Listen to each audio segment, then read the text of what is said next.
The rain started before anyone noticed the silence growing inside Ethan Parker's house. It was a quiet suburban evening outside Seattle, the kind Americans associate with comfort and routine. But inside, Ethan felt a distance he couldn't name. He sat at the kitchen table, phone face down, listening to the clock tick while waiting for his wife to come home. Waiting had become normal. So had the emptiness that followed. Across town, Lily Moore ended her workday with the same feeling. Her house was clean, warm, and quiet, but it felt unfinished somehow. She placed her laptop aside and stared at the window, watching headlights pass by. Her husband would be late again. He always was. Lily told herself this was adulthood. This was marriage. Still, something felt missing. And she didn't know how to ask for it. Neither Ethan nor Lily woke up that morning expecting their lives to shift. There was no plan, no desire to break anything. They were both good people, trying to do the right things. But loneliness doesn't always announce itself. Sometimes it just waits. They met at a local volunteer meeting for a community project. It was simple and harmless. Folding chairs, coffee and paper cups, neighbors exchanging polite smiles. Ethan arrived tired from work, expecting nothing more than another obligation. Lily arrived hoping the meeting would distract her from another quiet evening. They sat next to each other by chance when Ethan spoke. It wasn't loud or confident. It was calm, thoughtful. Lily noticed how he listened more than he talked. When Lily shared an idea, Ethan nodded, genuinely interested. That alone felt rare. After the meeting ended, people drifted toward the parking lot under gray skies. Ethan and Lily walked side by side, talking about small things, traffic, weather, how long the meeting felt. "Nice meeting you," Lily said, opening her car door. "Yeah, same here," Ethan replied, surprised by how sincere it felt. That should have been it. And for a few days, it was. The next meeting came, and they sat together again. This time, the conversation started sooner and lasted longer. They talked about work stress, about how life felt busy but unfulfilling. There was no flirting, no secret meaning, just honesty shared easily. By the third meeting, it felt natural to look for each other in the room. They didn't talk about their marriages at first. That line felt too personal. Instead, they talked about dreams they once had. Ethan spoke about wanting to write something he had set aside years ago. Lily talked about traveling, how she once imagined seeing more of the world. There was no judgment, just understanding. That understanding felt dangerous, though neither said it out loud. At home, Ethan's marriage moved quietly along. Claire was kind and responsible, but tired. Their talks revolved around schedules and tasks. They didn't fight. They also didn't connect. Ethan wondered when the warmth faded, but he didn't know how to bring it back without causing damage. Lily's home felt similar. Mark was dependable and caring, but always distracted. Work followed him everywhere. Their evenings were spent near each other, not with each other. Lily told herself this was normal, that every marriage changed. Still, the silence pressed on her chest. The messages started without meaning to. A quick text about the next meeting. A thank you for help on a project. Then a joke. Then a longer message sent late in the evening. When the house was quiet and thoughts felt heavier, Ethan noticed he smiled when Lily's name appeared on his phone. That realization made him uncomfortable. Lily felt lighter after talking to Ethan, like someone had noticed her again. That made her nervous. They told themselves it was harmless. Friends talked. Friends supported each other. There was nothing wrong with that. But the conversations deepened. They spoke about stress, about feeling unseen, about how adulthood sometimes felt like standing still while the world moved forward. They never said anything inappropriate. They avoided details about their spouses. They believed they were being respectful. Still, something was changing. One evening, Lily typed a message, stopped, erased it, then typed again. Her heart beat faster than it should have. "Talking to you feels easy." She finally sent. Ethan read it twice. He didn't reply right away. He thought about Claire, about the house, about the line he didn't want to cross. Then he answered honestly, "I feel that too." The words stayed on the screen longer than either expected. After that, awareness set in, the kind that makes everything sharper. They became more careful, but also more aware of how much the connection meant. Silence between messages felt heavier than words. They decided to meet for coffee. A public place. A normal reason. No secrecy. Or so they told themselves. The cafe was warm, filled with soft music and quiet conversations. Rain ran down the windows as they sat across from each other, hands wrapped around cups they barely drank from. For a moment, neither spoke. You ever feel like something important is missing, even when everything looks fine? Lily asked softly. Ethan nodded without thinking. Yeah, more than I want to admit. Their eyes met. They held the look just a second too long. Nothing happened. No touch. No confession. But both felt the shift. On the drive home, Ethan's chest felt tight. He knew this wasn't innocent anymore. Lily's hands shook on the steering wheel. She felt guilty and alive at the same time, and that scared her that night. Ethan lay in bed next to his wife, staring at the ceiling. He thought about how wrong it felt to feel understood by someone else. Lily did the same across town, wondering how something that felt so quiet could feel so powerful.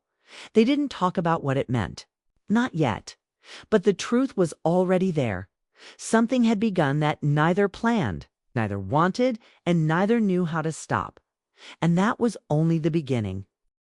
The first time Ethan realized he couldn't ignore Lily anymore. He was sitting in his car, headlights off, just staring at the dark street outside his house. The rain had stopped, but the tension in his chest hadn't. He kept thinking about the cafe, the way her eyes lingered on his, the way her laughter had come easily, unlike at home.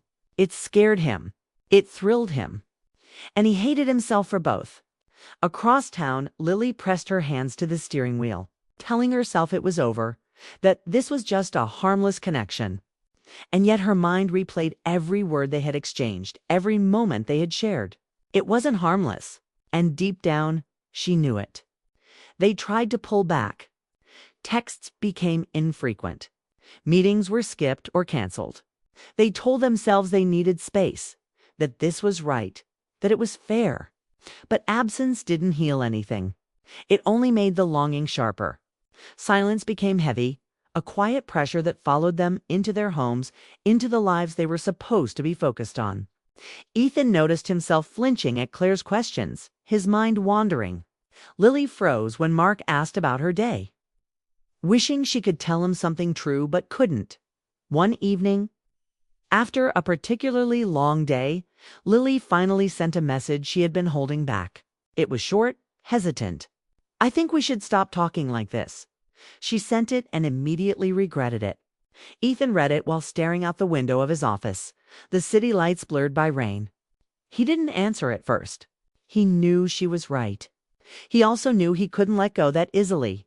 He replied truthfully, simply, "I don't know how to do that." The message hung between them, a silent acknowledgement that neither could pretend anymore. They met again in a public place, under the weight of a rainy afternoon, both trying to understand the pull they felt without crossing the line that would destroy everything. Sitting on a park bench with fallen leaves scattered around, they spoke openly for the first time. "This was never supposed to happen," Lily said, voice barely above a whisper. "I know," Ethan replied, his hands gripping the edge of the bench. "But it did." There was sadness, yes. There was relief. There was fear. And there was understanding. They didn't touch. They didn't need to. The connection had already left its mark. The emotional weight of their bond was heavier than any physical gesture could have been. Life at home suddenly felt sharper. Ethan noticed Claire's laugh with a pang of guilt. He realized how distant he had become, how he had let silence replace conversation. Lily felt the same when Mark reached for her hand and she hesitated. The guilt wasn't loud. It was quiet, insidious, present in every glance, every touch that didn't quite feel right. Neither had betrayed their spouses physically, But they had stepped outside the emotional boundaries of their marriages, and that knowledge followed them relentlessly. "I can't keep doing this," Lily admitted one night over the phone. Her voice trembled. "It's not fair to anyone." Ethan, sitting in his living room while Claire watched television in the next room, felt a heavy weight lift and settle at the same time. He knew she was right. They had to stop. They had to step back, and it wasn't easy. There was no dramatic confrontation, no secret promise. There were no cinematic gestures or last-minute confessions. Just a decision, a conscious, painful decision to step away and rebuild their lives in the only way they could. Weeks passed, then months. The world went on. Meetings continued. Emails were answered. Kids were driven to soccer practice. Life moved, but Ethan and Lily were different now. They had shared something profound, something neither could articulate to anyone else. Something that left them more aware of themselves and of what they were missing at home. Ethan worked harder on his marriage. He listened to Claire in ways he hadn't before, asking questions he genuinely wanted answers to. Some days, it worked. Conversations came easier. Laughs returned, small but genuine. Other days, the distance returned, and he reminded himself that healing takes time. Lily did the same with Mark. She began speaking openly about loneliness, about the quiet moments she had ignored. The conversations were uncomfortable at first, but honesty started to rebuild the walls they had let crumble. They never spoke again, not about what happened between them. And yet their connection never fully disappeared. It was a quiet reminder of what happens when emotional needs are neglected, of how fragile even the strongest relationships can be if attention and care are missing. They carried it like a secret memory, one that shaped them quietly but permanently. Years later, Ethan sometimes thought of Lily when the rain tapped against his window, the soft sound filling the silence of a late evening. Lily, walking past the old cafe where they had first met, sometimes felt a pang of memory. Not longing, not guilt, but recognition of something real that had passed between them. It had changed them without words, without dramatic gestures, without the kind of closure that movies promise. They had crossed an emotional line, yes, but what lingered was not Shamit, was understanding. Understanding of how loneliness can creep into lives silently. How small connections can feel monumental when the world around you has become quiet and routine. Understanding of the truth that love, neglected or unspoken, can fade even when it seems strong. Their story wasn't about betrayal in the usual sense. It was about awareness, about recognition of what had been missing in their lives, and how do people can find a fleeting mirror of themselves in each other. It was about emotional resonance, the way someone can make you feel seen, heard, and alive again, even if just for a moment. They had no physical affair, no scandal. Only emotions, carefully restrained, quietly powerful. And that restraint was what made it so intense, so unforgettable. Their connection left them changed, more aware of their needs, more capable of communicating honestly with their spouses, and more attentive to the fragile beauty of everyday love. Ethan and Lily's lives continued. Claire laughed again. Mark held Lily's hand without hesitation. And somewhere in the background of their memories lingered a quiet acknowledgement of a bond that should never have happened, but did. A bond that reminded them of what it feels like to be truly seen, to have your thoughts understood, your fears acknowledged, okay? And your emotions mirrored by someone else. They never spoke of it, but they never forgot. What they shared was never meant to happen, but it did. And in that, there was a lesson, not of guilt, not of regret, but of understanding. Some connections are meant to teach, not last. Some truths are carried silently, shaping the way people see themselves, their relationships, and the care required to keep love alive. Ethan, years later, would feel a twinge when the rain began, a memory that wasn't longing but reflection. Lily would smile quietly when she passed the cafe, remembering warmth without pain. Both had learned that emotional distance can hurt more than anger. That neglect is louder than arguments, and that real connection once felt cannot be fully erased. Life had moved forward. Marriages had strengthened. Friendships deepened. And somewhere in the quiet corners of memory, the truth remained. What they shared wasn't meant to happen, but it did, and it changed them subtly, profoundly, and permanently. It was not a story of scandal. It was a story of human hearts, of emotional needs, of longing, and of the small, quiet moments that teach lessons far beyond the dramatic. Some love stories are not about beginnings and endings.